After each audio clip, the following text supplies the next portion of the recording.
는 세상의 모든 경제, 줄여서 세모경 시간입니다. 추락하는 것에는 날개가 없다, 이런 말이 있는데요. 최근 비트코인 가격이 계속해서 하락하고 있습니다. 국내 거래소에서 지난달 2,500만 원으로 최고점을 찍은 바 있지만 오늘은 600만 원대까지 떨어진 걸로 확인이 되고 있습니다. 한 달 만에 그야말로 약 70%가량 정도 가격이 하락한 상황인데요. 이것은 비단 우리나라뿐만 아니라 전 세계에서 암호화폐 가격이 전반적으로 떨어지고 있는 추세라는 점도 문제인 것 같습니다. 과연 문제는 무엇이고 그리고 원인은 어떻게 되는지, 앞으로 암호화폐의 미래는 어떻게 되는지 진단해 보겠습니다. 매주 이 자리를 지켜주시는 분이십니다. 정남구 한겨레 신문 논설위원님 모셨습니다. 어서 오십시오. 네, 안녕하십니까. 네, 김진화 한국블록체인협회 이사님 모셨습니다. 어서 오십시오. 네, 안녕하세요. 네. 실검 1위 하신 적이 네. 뉴스룸 토론회 편성됐던 토론 아마 굉장히 시청률이 뜨거웠던 것 네, 같아요. 한동안 관심이 너무 뜨거웠는데 이제 비트코인이나 암호화폐 가격과 함께 좀 차분해졌으면 좋겠습니다. 예, 네. 예, 그 욕도 많이 드셨죠. 예, 좀 이런 신기술이 처음에 그 보급될 때는 그런 오해들이 좀 있는 것 같은데요. 네. 예, 저는 그냥 계속 창업하고 기업하던 사람인데 네. 마치 제가 투기꾼인 것처럼 예, 좀 곤란을 겪었습니다. 네. 예. 비트코인과 관련해서는 시청자 여러분들께서도 굉장히 관심이 많을 줄로 압니다. 샵 5400으로 문자, 질문 보내주시면 좋을 것 같고요. 그리고 TBS 앱 항상 열려 있습니다. 다양한 의견, 문자, 질문 보내주시면 좋겠습니다. 유튜브, 페이스북 라이브 지금 바로 시청하실 수 있으십니다. 몇 가지 좀 중요한 현안이 좀 있어서 제가 그걸 좀 정남구 기자님께, 논설위원님께 좀 여쭙고 시작을 좀 해야 될 것 같은데요.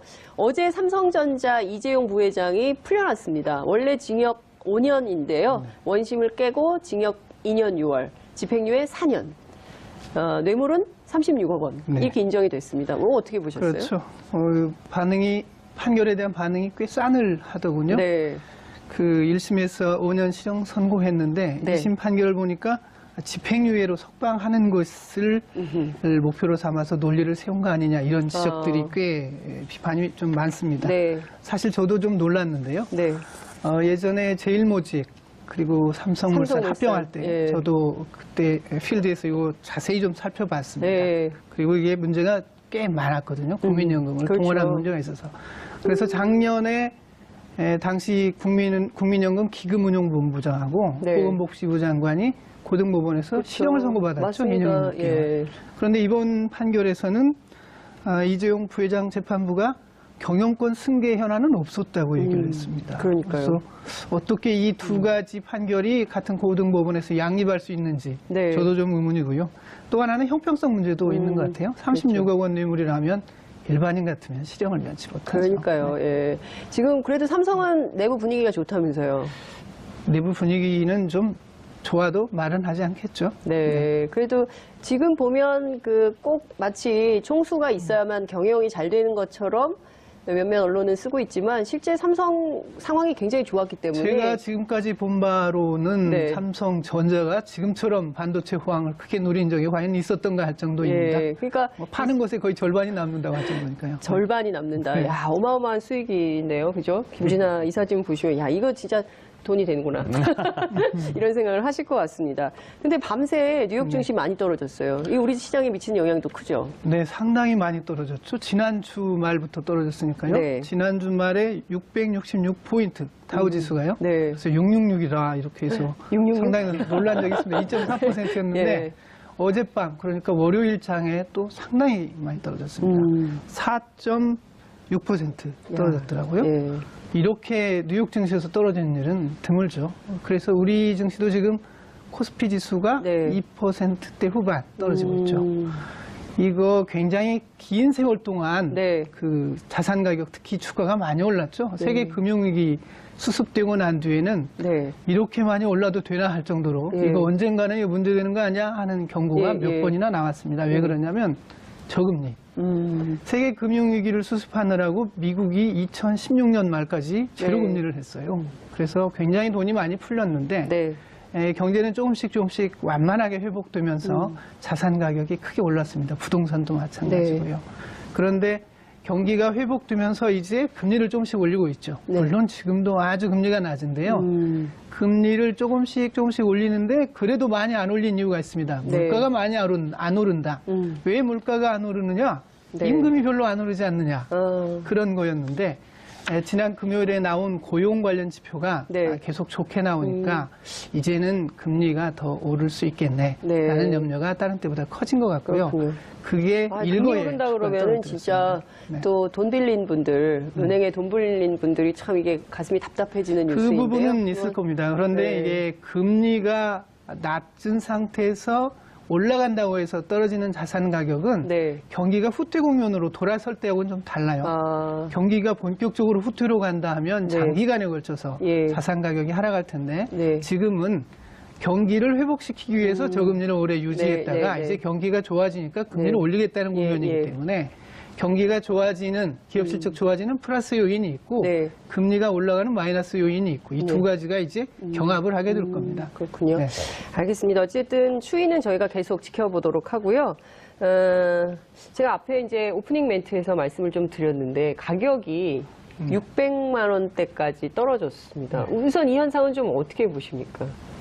예, 제가 비트코인이 한창 오를 때도 우리가 이게 왜 오르는지를 몰랐던 것이 정말, 네.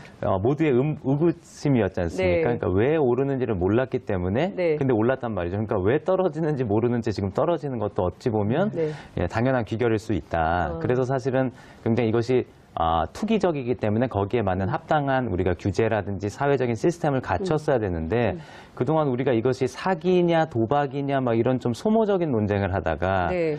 좀 이러한 기회들을 놓치게 된 것이 아닌가 그러면서 이제 투자자들은 투자자대로 정부에 대한 불신을 이야기하고 있고 네. 정부는 또 정부대로 시장을 못 믿는 약간 그런 좀 저신뢰 지금 상태에서 이러한 것들을 맞이하다 보니까 네.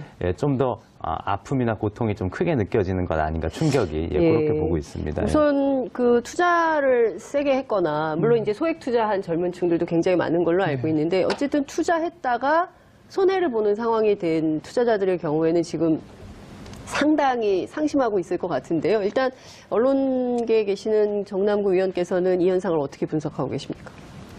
지금 저는 이제 작년 11월 말에 제가 네. 쓴 칼럼 제목이 네. 비트코인을 사느니 튤립을 사겠다 이런 것이었습니다. 그건 비트코인에 대해서 제가 아무리 가치를 계산하려고 해도 가치를 계산할 길이 없다. 네. 그러니 이 비트코인을 사는 것은 투자라고 볼 수는 없겠다. 도박 심리로 살 수는 있겠지만 나는 합리적인 투자의 대상으로는 쓸 수 없겠다 이렇게 봤거든요. 네. 제가 그때 계산할 때는 비트코인은 사람마다 물론 가치가 다르겠지만 화폐로 쓰일 수 있다면 가치가 있을 거고 쓰일 수 없다면 결국 0이 될 거라는 게 제 생각이었습니다. 네. 상당히 고민스러워서 주변 사람들에게는 사지 않는 게 좋겠다고 많이 말렸는데 네. 그래도 산 사람들이 좀 꽤 있더라고요. 가족들 중에도 있다면서요? 제 가족은 아니고 제 조카 중에 소액을 산 조카가 있더라고요. 예. 그래서 제가 그거 앞으로 더 떨어질 텐데 예. 그리고 이건 합리적인 투자는 아닌 것 같으니 삼가하는 게 어때? 그랬는데 네. 역시 별로 안 들어요? 생각 안 들었던데요. 네. 말 안 들어요? 네, 네. 예. 그 쓰신 칼럼을 저도 재밌게 읽었는데 네. 거기서도 약간 좀 대부분 동의하지만 제가 네. 동의 못했던 것은 이제 금이나 석유와 달리 채굴 원가가 없다라고 그때 말씀하셨는데 사실은 비트코인도 채굴 원가가 있습니다. 그래서 있죠. 역사적으로는 한 80% 정도 돼 있고 사실 그런 오해들이 우리가 풀리면서 사실은 그때 말씀하신 대로 지금은 가치 산정할 수 있는 방법이 없고 그래서 파이낸셜 타임스 같은 외신에서도 그런 네. 것들이 가장 큰 문제다. 사실 가격이 오르고 내리는 것보다 왜 오르는지 왜 떨어지는지를 모르는 게 가장 큰 문제다 말씀하신 그 부분은 동의를 하고 있지만 제가 보기에는 그것이 계속 이어질 것 같지는 않아요. 그러니까 이 새로운 에셋, 자산에서도 그 가치를 측정하는 방법은 나올 수 있고 사실 그러한 실제적인 부분들 속에서 우리가 시장의 합의들, 제도들을 만들어가야 되는 게 좀 미래를 대비하는 현명하고 실사구시적인 게 아닐까 뭐 좀 그런 생각이 듭니다. 제가 전문가시니까 좀 여쭤보고 싶은데, 그러니까 왜 오르는지 네네네. 몰랐고 왜 떨어지는지도 모른다. 이제 네. 이런 말씀을 좀 네. 주셨는데 이제는 좀 저희가 그 원인을 알아야 될 것 같거든요.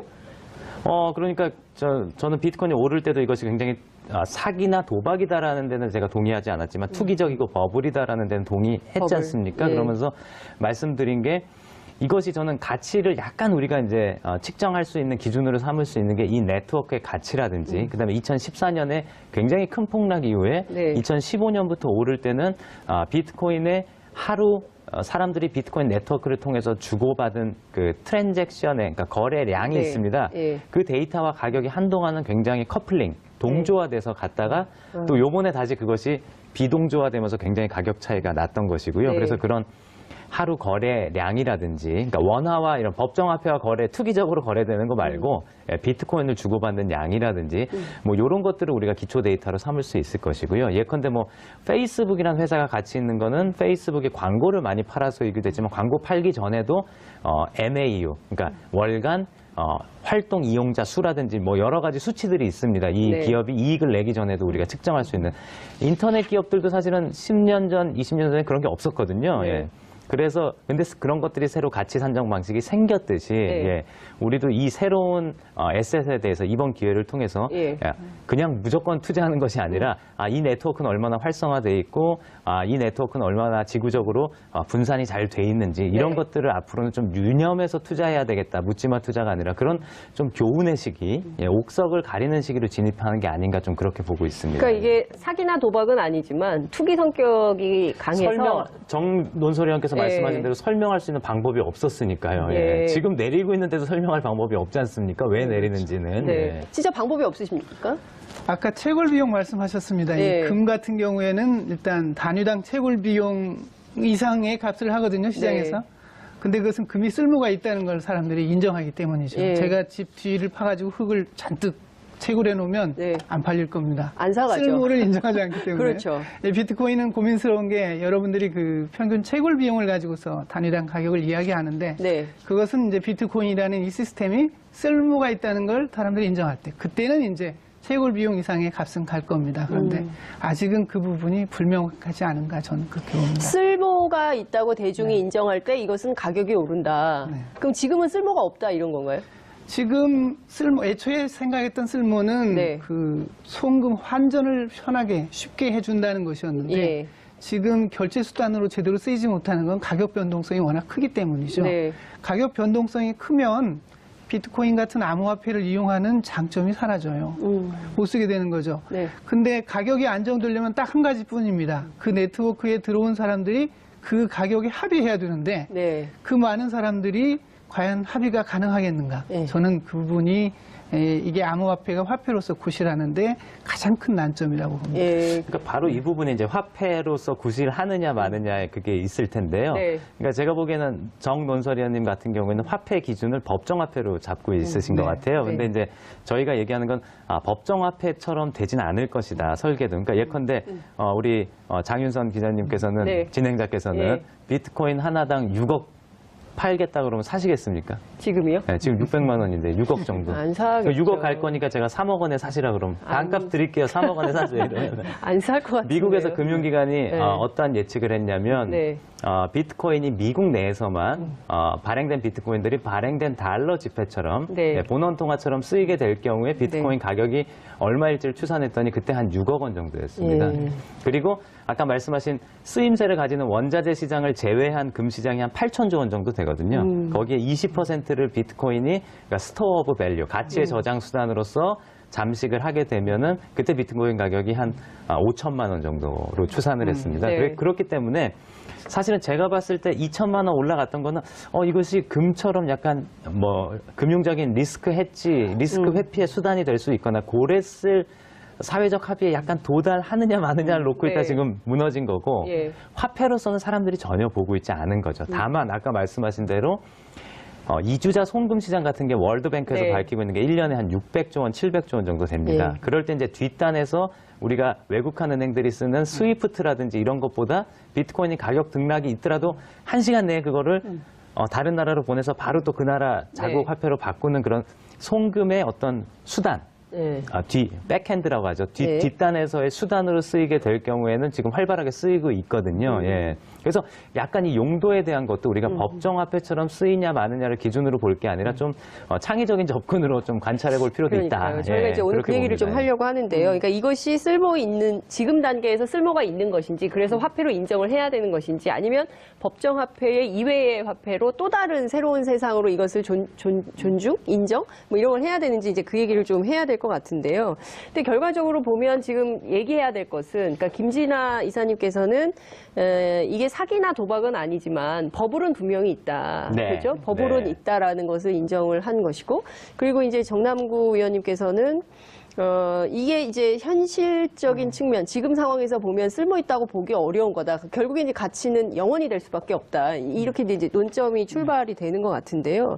지금 보면 한국에서는 비트코인 얘기만 굉장히 적극적으로 논의가 좀 되고 있어요. 그리고 실제 비트코인에 투자한 사람들이 많기 때문에 비트코인 중심으로 이제 논의가 되는데, 암호화폐에 비트코인만 있는 것은 아니다. 그러니까 다른 비트코인, 다른 암호화폐들이 있다. 네네네. 이런 말씀을 좀 주셨어요. 그래서 네네. 시장 전체를 우리가 조망할 필요도 있을 것 같거든요. 네. 어떤 건지 설명을 좀 해주세요. 그러니까 비트코인은 이제 암호화폐 중에 첫 번째 사례였고, 그걸 통해서 비트코인 기술이 나왔는데, 이게 오픈 소스 코드를 다 인류의 어떤 공공의 지식으로 공유하다 보니까 그걸 가지고 극복하는 문제점들을, 그런 것들이 굉장히 많이 나오고 있습니다. 그래서 비트코인은 좋긴 하지만 처음 만들어졌기 때문에 예컨대 어디든 사고 안 나고 갈 수 있는 고속도로 하나가 나왔는데, 그 네. 고속도로가 1차선인 거예요. 네. 그래서 처음에는 차들이 조금 이용할 때는 굉장히 통행료도 거의 없이 이용할 수 있었는데, 네. 지금은 이게 안전하게 어디든 갈 수 있다는 게 검증이 되고 나니까 차들이 막 톨게이트로 몰려든 거죠, 입구로. 그래서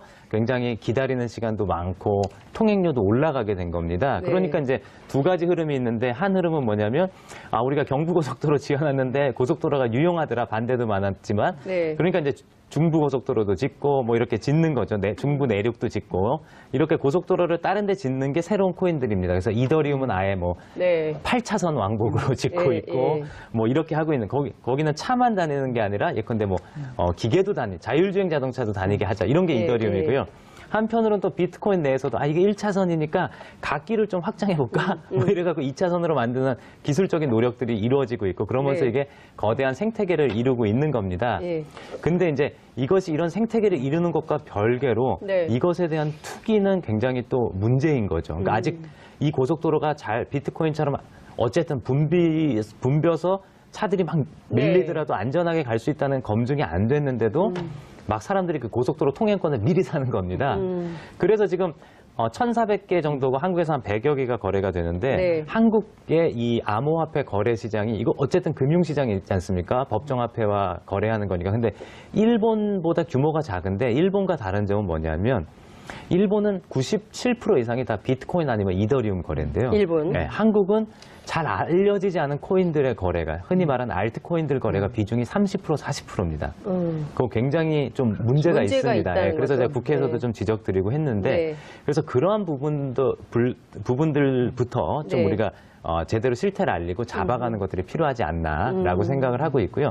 비트코인 말고도 이런 다양한 인류적인 실험에는 우리가 같이 참여할 필요가 있고, 네. 거기에서 미래의 가능성을 볼 필요는 있다. 네. 근데 투기 시장은 또 투기 시장대로 사회적으로 잘 제어하고 통제하는 여러 장치라든지 사회적 합의는 별도로 만들어가야 된다. 좀 이렇게 보고 싶습니다. 근데 지금 보면 막 그 고속도로의 비유를 하셨는데, 네. 갓길도 생기고 또 다른 무슨 도로도 만들고 예. 민자고속도로도 만들고 막 이렇게 확대가 되고 있는데, 우리나라는 이를테면 일본하고 다르게, 그러니까 이를테면 뭐 비트코인이나 이더리움 이외의 다른 알트코인 같은 거에 확인할 수 없는 것에 투자하는 네, 게 굉장히 거래 비중이 굉장히 많아지고, 높습니다. 그리고 이른바 네. 또 뭐 김치 프리미엄이라고 했는데, 다른 나라보다 굉장히 고가로 이게 거래가 돼서 원래 문제가 붐이 되고. 일어날 때는 많이 그래요. 예전에 우리나라만 건설주가 그런 것은 아닙니까? 폭등했을 때 네.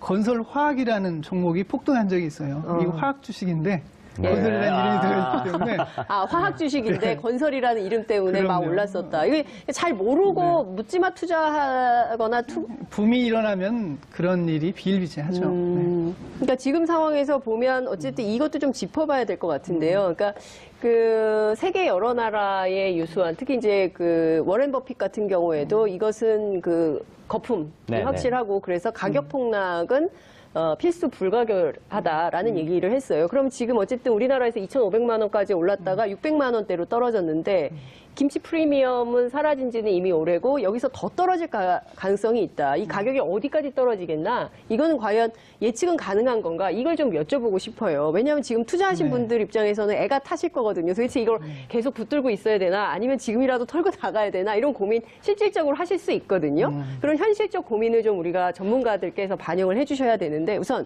정남구 의원님은 어떻게 보세요? 미래를 가격 전망하는 것은 가장 어렵죠. 네. 그래서 경제 기자들이 가장 피해하는 게 집값 어디로 갈 건가, 주가 어디로 갈 건가에 대해 대답하지 말자는 예. 건데요. 네.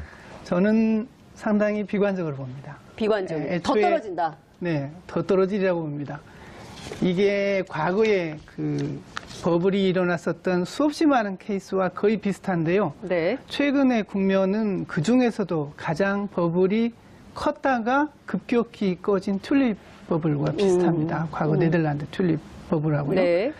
그 하이먼 민스키라고 하는 분하고 킨들버거라고 하는 그 경제학자가 이 금융불안정과 투기 버블에 대한 연구를 굉장히 많이 했어요. 네. 이 두 분의 연구에 의해서 투기가 형성되고 붕괴할 때까지 5단계를 거쳐서 간다 하는 이런 모델이 있습니다. 최초의 대개 버블은 신기술이나 새로운 것에서 시작되거든요. 그러면 사람들이 거기에 하나씩 옮겨갑니다. 네. 괜찮군, 특이하군, 정말 네. 대단하군. 갑자기 네. 강남 땅 투기가 확 생각이 났어요. 강남 땅보다 더한 더한 것들인데 곡이에요. 예. 왜냐하면 본 적도 없는 거고 네. 뭔가 새로운 것이어서 네. 굉장히 획기적인 뭔가를 줄 것 같거든요. 그리고 그런 요소가 담겨 있습니다. 네. 그러면 그 다음에 그것과 비슷한 것이 이제 계속 만들어집니다. 그러면 사람들은 호황을 맞죠. 투자한 사람도 호황을 맞습니다. 그리고 나면 이제 이름도 모르는 것까지 사람들이 투자를 하게 되고 또 내가 지금 여기에서 타 오르지 않으면 시세에 뒤떨어지거나 큰 손해를 볼 것 같은 분위기가 형성됩니다. 그때를 이제 도취 단계라고 하거든요. 그런데 그쯤 지나고 나면 여기저기서 사기도 있고 또 지금까지 생각했던 것이 과장된 것이었다. 이런 네. 것이 드러나기도 하고 그러면서 규제들이 생겨납니다. 그러면 그때는 이제 경색이 일어나죠. 자금의 경색이 일어납니다. 그 마지막 단계는 상당히 우리가 헛된 꿈을 꾸었구나 하면서 버블이 붕괴하고 진짜 핵심만 남는 국면으로 이제 가는 것인데요. 네. 저는 암호화폐와 같은 경우에 굉장히 늦게 오른 거죠. 어찌 보면. 그런데 작년 하반기하고 올해 1월 초에 걸쳐서 네. 정말 어마어마하게 폭등을 했습니다. 근데 폭등을 하는 게까지의 과정에서 네. 어느 한 번도 이것이 애초에 그 생각했던 그 암호화폐로서 과연 쓸모가 있는가. 지금도 검증이 안 되고 있고 특히 비트코인 같은 경우에는 아까 채굴도 말씀하셨는데 네. 이 채굴이라고 하는 게 시스템을 유지하는 비용이거든요. 네. 그 비용을 전기로 써가지고 드리는 예, 건데 예. 그 비용도 만만치 않고 거래 처리 속도도 매우 느려요. 제가 볼 때는 지금 우리가 자동차로 본다면 한 200년 전에 나온 자동차를 생각할 정도로 네. 이런 처리 속도로 못 쓸 텐데 이런 네. 느낌을 주거든요. 그래서 그런 부분에 대해서 지금까지는 사람들이 그래도 뭔가 기대가 있었는데 네. 최근에 보면은 이제 그 기대가 조금씩 정말 그래라고 하는 의문들이 제기되고 있고 전문가들이 계속 얘기하니까요. 또 한 가지는 사기나 이런 범죄 행위들이 있어서 이제 네. 각국 정부가 계속 나서고 있죠. 사실 이게 화폐를 참칭한다면 법정 화폐를 발행해서 쓰는 국가가 용납하지 않을 겁니다. 네. 지금 그래서 최근에 그 ICO라고 해서 6억 달러가량 네. 그 모은 것을 돌려주라고 한 일도 있고 예. 또 최근에는 또 테더라고 하는 암호화폐가 과연 여쭤보려고 했어요. 예. 달러를 받고 이제 내주는 건데 제대로 달러를 쌓아놓고 이걸 발행했느냐 하는 의혹도 있고요. 네. 그게 만약에 그랬다면 여기 비트코인을 거래해가지고 가격을 끌어올렸을 가능성도 있다 이런 의혹이 있거든요. 만약에 그게 사실이라면 암호화폐 시장에 굉장히 큰 충격을 줄 것 같아요. 그렇군요. 지금 여러 가지가 투자자들이 새로 들어오는 것은 맞고 기존 투자자들은 지금이라도 차익 신호를 해야 되는 거 아닌가 네. 하는 생각에서 계속 매도를 낳고 있는 국면이거든요. 제가 볼 때는 경색 국면을 지나서 폭락 국면으로 지금 접어드는 거 아닌가 하는 생각이 듭니다. 경색 국면을 지나서 폭락 국면으로 접어들고 있는 거다. 그러니까 사실상 어디까지 떨어질지 영원까지 가겠습니까? 저는 이론적으로는 영혼의 수렴말이라고 보는데 네. 이게 또 한 가지 변수, 가장 큰 변수는 이겁니다. 기존의 암호화폐 또는 블록체인을 활용한 암호화폐 기술이 이러이러한 가능성이 있다, 이러이러한 쓸모가 있다 하는 가능성을 보여주면서 브레이크를 걸 수는 있겠죠. 그래서 그게 과연 어떤 식으로 나올 수 있을지 좀 지켜보려고 합니다. 김진아 이사님께서 반론하시려고 엄청 메모하셨어요. 아니 우선은 뭐 반론보다도 저 하나의 또 완성된 어떤 입론이시니까 전 존중하고요. 근데 팩트 좀 먼저 좀 짚자면 테더, 지금 문제가 된 테더 같은 경우는 암호화폐가 아닙니다. 왜냐하면 이것은 달러의 패깅이 돼가지고 그냥 몇몇 거래소들이 거래 편의성을 위해서 그냥 발행을 한 임의적인 화폐지 블록체인상에서 발행된 암호화폐가 아니고요. 그렇기 때문에 우리 지금 언론은 이렇게 씁니까? 문제가 우리 생긴 언론은 왜 이렇게 씁니까? 아니에요. 그게 설명하기 편해서 그래요. 암호화폐 거래를 알아듣기가 도와주는 암호화폐. 그래서 저는 오히려 사기나 뭐 범죄, 이런 테더 같은 불명확한 것들을 규제하는 거는 옛날부터 찬성했던 것이 그러면 시장이 건전화돼서 단기적으로는 위축될지라도 굉장히 건강한 생태계가 된다 이렇게 보고 있고요. 이제 민스키 이론을 말씀해 주셨는데 저는 이것이 민스키 이론 맞는데 예컨대 2013년에도 민스키 이론에 따라 폭락했지만 다시 한 1년 반 지나가고 다시 2015년부터 올랐거든요. 그래서 이것은 굉장히 어떤 반복적으로 올랐다 내렸다를 반복하기 때문에 한번 올랐다가 꺼지면서 생명력이 다 사라졌던 튤립 버블과는 좀 다르다. 그냥 예컨대 강남 땅도 사실은 그냥 우리가 흔히 말하는 지대 추구 행위지 강남 땅이 예컨대 저기 경상북도 봉화 땅보다 뭔가 그 땅 자체에 혁신적인 게 있는 건 아니지 않습니까? 그냥 지대 추구, 렌트 시킹인 건데 근데 블록체인이나 암호화폐가 다른 거는 여기 아까 말씀하신 대로 기술이 결합돼 있습니다. 그래서 저는 민스키 이론, 그런 자산의 버블을 설명해주는 민스키 이론보다는 카를로타 페레즈라는 이제 베네수엘라 태생의 이제 영국의 경제사학자가 있는데 모든 역사상의 기술혁명을 설명하는 이제 페레즈 기술 상승 곡선이 있습니다. 저는 오히려 그걸 좀 언급하고 싶고요. 그래서 그 페레즈의 기술 상승 곡선에 따르면 이런 혁신적인 기술일 경우에 철도 혁명도 마찬가지고 산업혁명도 마찬가지였고 인터넷 혁명도 마찬가지였는데 처음에 설치 단계, 그때를 이제 도금 시대라고 부르는데 그때는 이제 이것이 그냥 도금해 놓은 것에 지나지 않게 어떤 희망만 줄 뿐이고 한창 설치가 철도가 미국 전역에 깔리려면 이제 버블이 수반될 수밖에 없죠. 왜냐하면 한 번도 경험해보지 못한 철도 서비스에 대한 인프라를 미리 선투자해야 되기 때문에 근데 그런 설치 시대와 터닝 포인트를 지나고 나면 이제 디플로이먼트, 그러니까 적용 단계로 접어들면서 기술 혁명이 완성된다라고 합니다. 그래서 이 설치 단계 끝에는 항상 엄청난 이제 거품과 버블 같은 것들이 필연적이다. 인터넷 때도 마찬가지였지 않습니까? 그래서 기존 자산 시장, 그러니까 이것이 정말 기술과 괴리된 어떤 지대 추구 행위로서의 투자 자산이라면 저는 논설위원님께서 말씀하신 고전적인 이론이 맞지만 이것은 기술혁명적인 측면이 있기 때문에 페레즈 곡선으로 본다면 앞으로 적용 단계, 성숙 단계로 갈 수 있고 사실 이 혼란이 거기에 필수적인 것이기 때문에 저는 이왕이면 그것이 맞다면 이 혼란을 최소화하기 위한 사회적인 장치라든지 이런 것들에 우리가 좀 지금 더 실사구시적으로 고민을 해야 되지 않나 그런 입장인 겁니다. 오늘 이슈파이터 상당히 토론이 고급집니다. 지금 보면 민스키 이론, 여러분 아십니까? 민스키 이론. 그리고 페레즈 이론, 막 이런 게 지금 계속 나오고 있는데요. 그러니까, 재밌어요. 그러니까 지금 정남구 의원께서는 이게 가격 하락, 그러니까 사실상 이 버블 붕괴로 인해서 가격 폭락 시대까지 온 거다. 실제 그 단계다. 이렇게 말씀을 주셨고, 김진아 이사님께서는 아니다.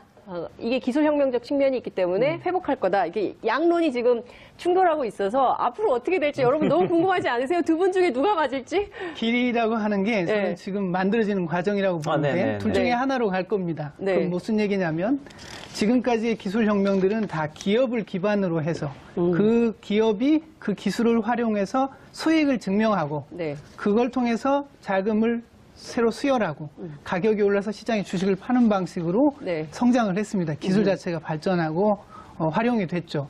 이 암호화폐는 독특한 게 이게 하나의 회사가 없고 하나의 덩어리죠. 시스템 덩어리 중에서 코인들이 주식을 대신해서 팔려고 있다는 겁니다. 예. 그래서 이 하나의 시스템, 이 네트워크 체계가 과연 얼마나 가치 있는가, 네. 이것에 따라서 계산할 수 있는 이 코인의 가격이 정확히 나오질 않거든요. 네, 맞습니다. 이걸 이 길로 가게 둘 것인가, 아니면 블록체인 기술들이 활용된 기업이 네. 그 성과를 증명하면서 주식시장에서 자금을 조달하고 평가받을 것인가. 이 둘 중에 하나의 경로에 지금 갈림길에 저는 서 있다고 보는데 네. 제가 볼 때는 국가들은 역시 이것을 화폐로 법정 화폐처럼 인정되고 코인 하나가 주식처럼 거래되는 것을 용납하기는 어렵다고 봅니다. 그렇군요. 그러니까 이런 걸 네. 제가 여쭤보고 싶었어요. 지난번에 뉴스룸 토론 때도 계속 쟁점이 됐던 건데 화폐가 법정 화폐가 아닌 화폐가 존재할 수 있겠나에 대해서는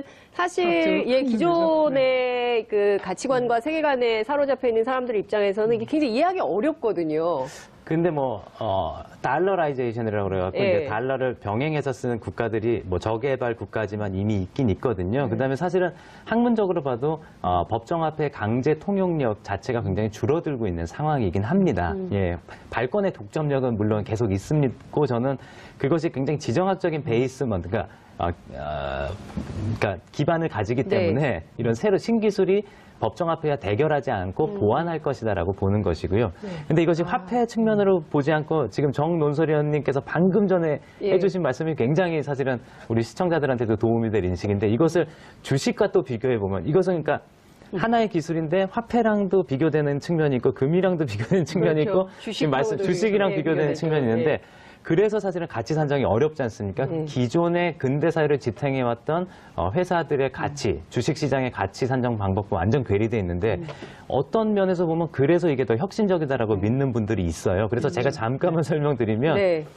인터넷 혁명도 말씀하신 대로 인터넷 서비스를 개발하는 이 회사들이 발행한 주식으로 가치가 표상됐기 때문에 한계가 많았습니다. 예컨대 뭐냐면 인터넷은 그 웹 서비스들, 구글이나 페이스북이나 네이버 같은 서비스들만 존재한 게 아니라 사실 그 서비스들이 있기 위한 기반 기술들, 우리가 그런 걸 프로토콜이라고 부릅니다만 그렇죠. 그런 것들이 있었기에 가능했거든요. 근데 이 프로토콜은 기존의 근대적인 주식시장에서 이것들은 가치를 인정받기가 어려웠어요. 그래서 항상 이 기반 기술들은 군사적 목적이나 아니면은 정부 펀드를 통해서만 개발이 된 한계가 있었습니다. 근데 이 블록체인 이코노미가 다른 거는 이 기반 기술 자체에서 코인을 발행하고 이걸 회사가 소유하는 것이 아니라 이 기반 기술을 키워나가는 이해 관계자들이 같이 이것들을 키워나가는 새로운 방식을 채택하고 있어서 지금 말씀하신 대로 굉장히 낯설고 이것이 이해가 안 되고 규제 프레임에 담기도 어렵고 그런 받아들여지기 힘든 측면이 있을 뿐이지만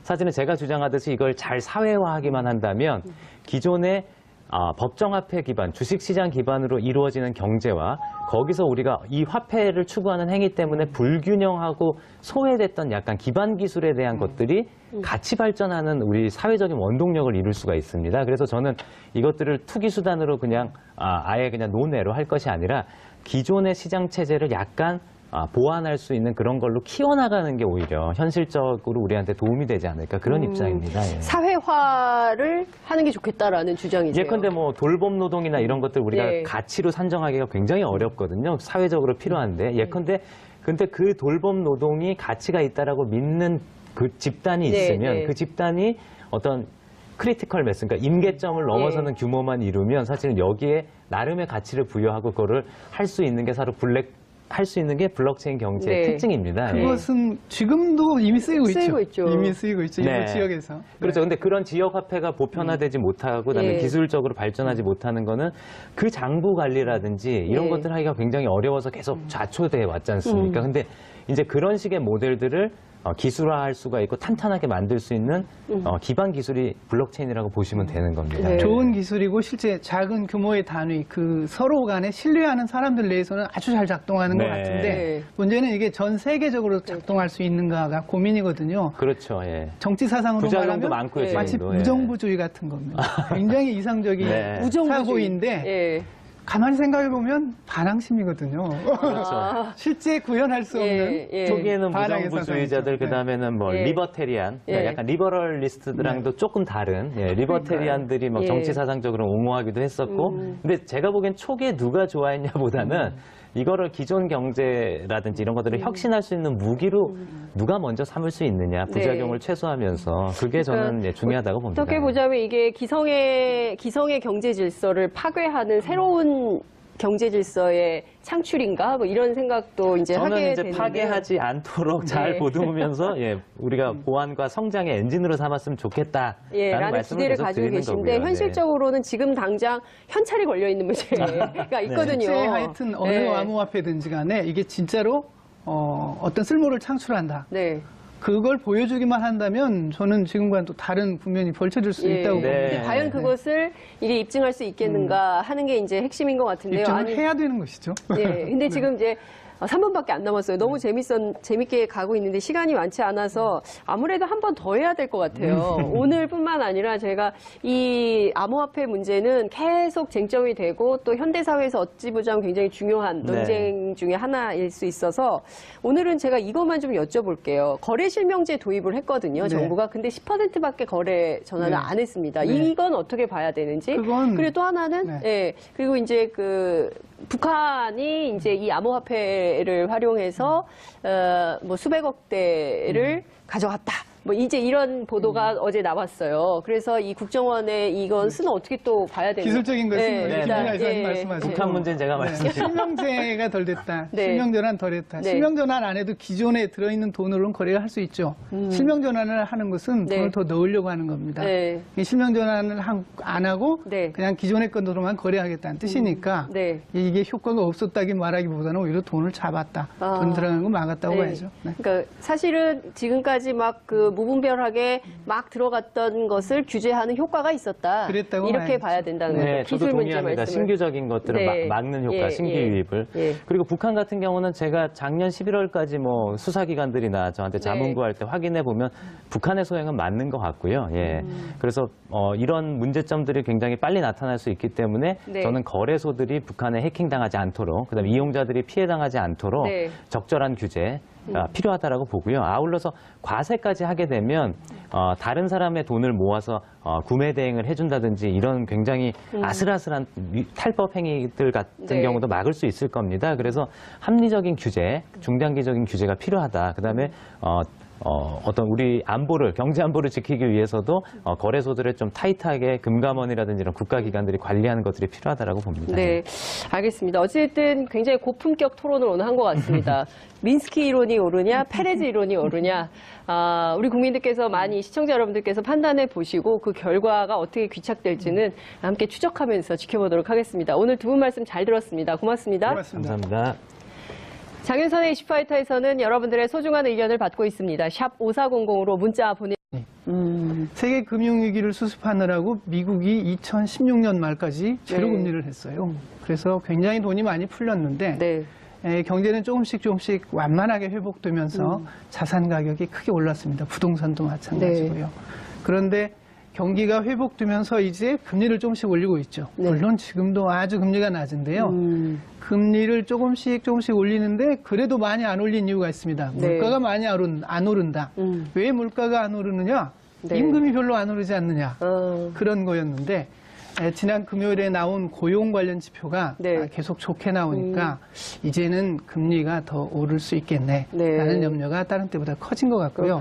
그게 금리 오른다 그러면은 진짜 또 돈 빌린 분들, 은행에 돈 빌린 분들이 참 이게 가슴이 답답해지는 뉴스인데요. 그 부분은 있을 겁니다. 그런데 이게 금리가 낮은 상태에서 올라간다고 해서 떨어지는 자산 가격은 경기가 후퇴 국면으로 돌아설 때하고는 좀 달라요. 경기가 본격적으로 후퇴로 간다 하면 장기간에 걸쳐서 자산 가격이 하락할 텐데 지금은 경기를 회복시키기 위해서 저금리를 오래 유지했다가 이제 경기가 좋아지니까 금리를 올리겠다는 국면이기 때문에 경기가 좋아지는, 기업 실적 좋아지는 플러스 요인이 있고 금리가 올라가는 마이너스 요인이 있고 이 두 가지가 이제 경합을 하게 될 겁니다. 그렇군요. 알겠습니다. 어쨌든 추이는 저희가 계속 지켜보도록 하고요. 제가 앞에 이제 오프닝 멘트에서 말씀을 좀 드렸는데 가격이 600만 원대까지 떨어졌습니다. 우선 이 현상은 좀 어떻게 보십니까? 예, 제가 비트코인이 한창 오를 때도 우리가 이게 왜 오르는지를 몰랐던 것이 정말, 예. 모두의 의구심이었지 않습니까? 네. 그러니까 왜 오르는지를 몰랐기 때문에, 네. 근데 올랐단 말이죠. 그러니까 왜 떨어지는지 모르는지 지금 떨어지는 것도 어찌 보면, 네. 예, 당연한 귀결일 수 있다. 그래서 사실은 굉장히 이것이 투기적이기 때문에 거기에 맞는 합당한 우리가 규제라든지 사회적인 시스템을 갖췄어야 되는데 그동안 우리가 이것이 사기냐 도박이냐 막 이런 좀 소모적인 논쟁을 하다가 네. 예, 좀 이러한 기회들을 놓치게 된 것이 아닌가 그러면서 이제 투자자들은 투자자대로 정부에 대한 불신을 이야기하고 있고 네. 정부는 또 정부대로 하는 것을 목표로 삼아서 논리를 세운 거 아니냐 이런 지적들이 꽤 비판이 좀 많습니다. 네. 사실 저도 좀 놀랐는데요. 네.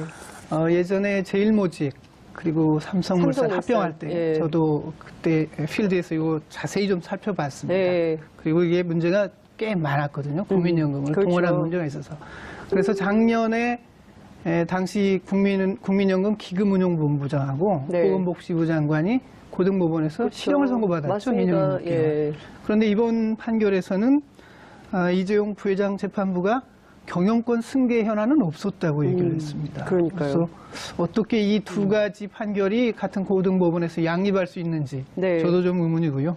또 하나는 형평성 문제도 있는 것 같아요. 36억 원 뇌물이라면 일반인 같으면 실형을 면치 못하죠. 그러니까요. 예. 지금 그래도 삼성은 내부 분위기가 좋다면서요. 내부 분위기는 좀 좋아도 말은 하지 않겠죠. 네. 그래도 지금 보면 꼭 마치 총수가 있어야만 경영이 잘 되는 것처럼 몇몇 언론은 쓰고 있지만 실제 삼성 상황이 굉장히 좋았기 때문에 제가 지금까지 본 바로는 네. 삼성전자가 지금처럼 반도체 호황을 크게 누린 적이 과연 있었던가 할 정도입니다. 예. 그러니까 파는 것에 거의 절반이 남는다고 할 정도니까요. 절반이 남는다. 네. 야, 어마어마한 수익이네요. 그죠? 김진아 이사진 보시면 야, 이거 진짜 돈이 되는구나. 이런 생각을 하실 것 같습니다. 근데 밤새 뉴욕 증시 많이 떨어졌어요. 이 우리 시장에 미치는 영향도 크죠. 네, 상당히 많이 떨어졌죠. 지난주 말부터 떨어졌으니까요. 네. 지난 주말에 666포인트 다우지수가요. 네. 그래서 666이라 이렇게 해서 666? 상당히 놀란 적이 있습니다. 2.4%였는데 예. 어젯밤 그러니까 월요일 장에 또 상당히 많이 떨어졌습니다. 4.6% 떨어졌더라고요. 예. 이렇게 뉴욕 증시에서 떨어지는 일은 드물죠. 그래서 우리 증시도 지금 코스피 지수가 네. 2%대 후반 떨어지고 있죠. 이거 굉장히 긴 세월 동안 네. 그 자산 가격 특히 주가가 많이 올랐죠. 세계 금융위기 수습되고 난 뒤에는 네. 이렇게 많이 올라도 되나 할 정도로 예. 이거 언젠가는 이거 문제되는 거 아니야 하는 경고가 예, 몇 예. 번이나 나왔습니다. 왜 그러냐면 저금 는 세상의 모든 경제, 줄여서 세모경 시간입니다. 추락하는 것에는 날개가 없다 이런 말이 있는데요. 최근 비트코인 가격이 계속해서 하락하고 있습니다. 국내 거래소에서 지난달 2,500만 원으로 최고점을 찍은 바 있지만 오늘은 600만 원대까지 떨어진 걸로 확인이 되고 있습니다. 한 달 만에 그야말로 약 70%가량 정도 가격이 하락한 상황인데요. 이것은 비단 우리나라뿐만 아니라 전 세계에서 암호화폐 가격이 전반적으로 떨어지고 있는 추세라는 점도 문제인 것 같습니다. 과연 문제는 무엇이고 그리고 원인은 어떻게 되는지 앞으로 암호화폐의 미래는 어떻게 되는지 진단해 보겠습니다. 매주 이 자리를 지켜주시는 분이십니다. 정남구 한겨레 신문 논설위원님 모셨습니다. 어서 오십시오. 네, 안녕하십니까. 네, 김진화 한국블록체인협회 이사님 모셨습니다. 어서 오십시오. 네, 안녕하세요. 네. 실검 1위 하신 적이 네. 뉴스룸 토론회 네, 특별 네. 편성됐던 아유, 토론 뭐. 아마 굉장히 시청률이 뜨거웠던 것 네, 같아요. 한동안 관심이 너무 뜨거웠는데 네. 이제 비트코인이나 암호화폐 가격과 함께 네. 좀 차분해졌으면 좋겠습니다. 예, 네. 예, 욕도 많이 드셨죠. 예, 좀 이런 신기술이 처음에 보급될 때는 그런 오해들이 좀 있는 것 같은데요. 네. 예, 저는 그냥 계속 창업하고 기업하던 사람인데 네. 마치 제가 투기꾼인 것처럼 예, 좀 곤란을 겪었습니다. 네. 예.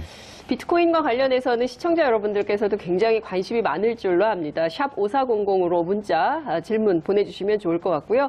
그리고 TBS 앱 항상 열려 있습니다. 다양한 의견, 문자, 질문 보내주시면 좋겠습니다. 유튜브, 페이스북 라이브 지금 바로 시청하실 수 있으십니다. 몇 가지 좀 중요한 현안이 좀 있어서 제가 그걸 좀 정남구 기자님께, 논설위원님께 좀 여쭙고 시작을 좀 해야 될 것 같은데요. 어제 삼성전자 이재용 부회장이 풀려났습니다. 원래 징역 5년인데요. 원심을 깨고 징역 2년 6월, 집행유예 4년, 뇌물은 36억 원 이렇게 인정이 됐습니다. 오늘 어떻게 보셨어요? 그렇죠. 판결에 대한 반응이 꽤 싸늘하더군요. 네. 그 1심에서 5년 실형 선고했는데 네. 2심 판결을 보니까 집행유예로 시장을 못 믿는 예, 약간 그런 좀 저신뢰 지금 상태에서 이러한 것들을 맞이하다 보니까 네. 예, 좀 더 아픔이나 고통이 좀 크게 느껴지는 것 아닌가 충격이 예, 그렇게 보고 있습니다. 우선 그 투자를 세게 했거나 물론 이제 소액 투자한 젊은 층들도 굉장히 많은 걸로 알고 있는데 어쨌든 투자했다가 손해를 보는 상황이 된 투자자들의 경우에는 지금 상당히 상심하고 있을 것 같은데요. 일단 언론계에 계시는 정남구 위원께서는 이 현상을 어떻게 분석하고 계십니까? 지금 저는 이제 작년 11월 말에 제가 쓴 칼럼 제목이 비트코인을 사느니 튤립을 사겠다 이런 것이었습니다. 그건 비트코인에 대해서 제가 아무리 가치를 계산하려고 해도 가치를 계산할 길이 없다. 그러니 이 비트코인을 사는 것은 투자라고 볼 수는 없겠다. 도박 심리로 살 수는 있겠지만 나는 합리적인 투자의 대상으로는 쓸 수 없겠다. 이렇게 봤거든요. 제가 그때 계산할 때는 비트코인은 사람마다 물론 가치가 다르겠지만 화폐로 쓰일 수 있다면 가치가 있을 거고 쓰일 수 없다면 결국은 0이 될 거라는 게 제 생각이었습니다. 상당히 고민스러워서 주변 사람들에게는 사지 않는 게 좋겠다고 많이 말렸는데 그래도 산 사람들이 좀 꽤 있더라고요. 가족들 중에도 있다면서요? 제 가족은 아니고 제 조카 중에 소액을 산 조카가 있더라고요. 그래서 제가 그거 앞으로 더 떨어질 텐데 그리고 이건 합리적인 투자는 아닌 것 같으니 삼가하는 게 어때? 그랬는데 역시 별로 생각 안 들었던데요. 말 안 들어요? 그 쓰신 칼럼을 저도 재밌게 읽었는데 거기서도 약간 좀 대부분 동의하지만 제가 동의 못했던 것은 이제 금이나 석유와 달리 채굴 원가가 없다라고 그때 말씀하셨는데 사실은 비트코인도 채굴 원가가 있습니다. 그래서 역사적으로는 한 80% 정도 돼 있고 사실 그런 오해들이 우리가 풀리면서 사실은 그때 말씀하신 대로 지금은 가치 산정할 수 있는 방법이 없고 그래서 파이낸셜 타임스 같은 외신에서도 그런 것들이 가장 큰 문제다. 사실 가격이 오르고 내리는 것보다 왜 오르는지 왜 떨어지는지를 모르는 게 가장 큰 문제다 말씀하신 그 부분은 동의를 하고 있지만 제가 보기에는 그것이 계속 이어질 것 같지는 않아요. 그러니까 이 새로운 에셋, 자산에서도 그 가치를 측정하는 방법은 나올 수 있고 사실 그러한 실제적인 부분들 속에서 우리가 시장의 합의들, 제도들을 만들어가야 되는 게 좀 미래를 대비하는 현명하고 실사구시적인 게 아닐까 뭐 좀 그런 생각이 듭니다. 제가 전문가시니까 좀 여쭤보고 싶은데 그러니까 왜 오르는지 몰랐고 왜 떨어지는지도 모른다 이제 이런 말씀을 좀 주셨는데 이제는 좀 저희가 그 원인을 알아야 될 것 같거든요. 그러니까 저는 비트코인이 오를 때도 이것이 굉장히 사기나 도박이다라는 데는 제가 동의하지 않았지만 투기적이고 버블이다라는 데는 동의했지 않습니까? 그러면서 말씀드린 게 이것이 저는 가치를 약간 우리가 이제 측정할 수 있는 기준으로 삼을 수 있는 게 이 네트워크의 가치라든지 그다음에 2014년에 굉장히 큰 폭락 이후에 2015년부터 오를 때는 비트코인의 하루 사람들이 비트코인 네트워크를 통해서 주고받은 그 트랜잭션의 그러니까 거래량이 있습니다. 그 데이터와 가격이 한동안은 굉장히 커플링, 동조화돼서 갔다가 또 요번에 다시 그것이 비동조화되면서 굉장히 가격 차이가 났던 것이고요. 그래서 그런 하루 거래량이라든지 그러니까 원화와 이런 법정화폐와 투기적으로 거래되는 거 말고 비트코인을 주고받는 양이라든지 뭐 이런 것들을 우리가 기초 데이터로 삼을 수 있을 것이고요. 예컨대 뭐 페이스북이라는 회사가 가치 있는 거는 페이스북에 광고를 많이 팔아서이기도 되지만 광고 팔기 전에도 MAU 그러니까 월간 활동 이용자 수라든지 뭐 여러 가지 수치들이 있습니다. 이 기업이 이익을 내기 전에도 우리가 측정할 수 있는 인터넷 기업들도 사실은 10년 전, 20년 전에 그런 게 없었거든요. 그래서 근데 그런 것들이 새로 가치 산정 방식이 생겼듯이 우리도 이 새로운 에셋에 대해서 이번 기회를 통해서 그냥 무조건 투자하는 것이 아니라 이 네트워크는 얼마나 활성화되어 있고 이 네트워크는 얼마나 지구적으로 분산이 잘 돼 있는지 이런 것들을 앞으로는 좀 유념해서 투자해야 되겠다. 묻지마 투자가 아니라 그런 좀 교훈의 시기, 옥석을 가리는 시기로 진입하는 게 아닌가 좀 그렇게 보고 있습니다. 그러니까 이게 사기나 도박은 아니지만 투기 성격이 강해서 정 논설위원께서 앞서서 말씀하신 대로 설명할 수 있는 방법이 없었으니까요. 예. 지금 내리고 있는데도 설명할 방법이 없지 않습니까? 왜 내리는지는. 네. 진짜 방법이 없으십니까? 아까 채굴 비용 말씀하셨습니다. 예. 이 금 같은 경우에는 일단 단위당